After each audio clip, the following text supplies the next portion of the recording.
আগাছায় ভর্তি পথের সাথী প্রকল্পের হোটেল, সরকারের লক্ষ লক্ষ টাকা জলে।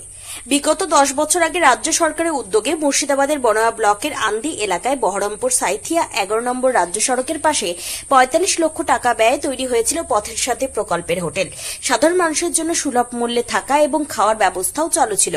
হঠাৎ প্রায় 5 থেকে 6 বছর ধরে এই পথের সাথী প্রকল্পের হোটেলটি বন্ধ হয়ে যায়। কি কারণে বন্ধ হয়ে গিয়েছে সেই নিয়ে উঠছে বিস্তর প্রশ্ন।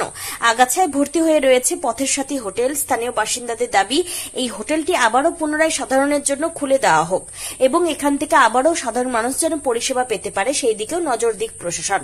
যদিও এই প্রসঙ্গে বড়োয়ার বিধায়ক জীবনকৃষ্ণ সাহা কোনো প্রতিক্রিয়া দিতে রাজি হননি। হোটেল ছিল, রান্না হইতো, বিয়ার সব প্যান্ডেল ভাড়া দিত, অনুষ্ঠান হইতো।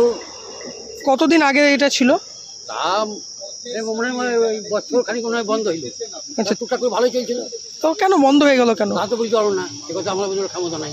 চালু কতদিন আগে হয়েছিল? 10 বছর নাকি? ওরকম হবে, 8-10 বছর হবে। কি চাইছেন এখন আপনারা? কি চাইছেন? চাইছেন কি এটা আবার চালু হোক? চালু হলে ভালো লাগবে, সবকে ভালো লাগবে।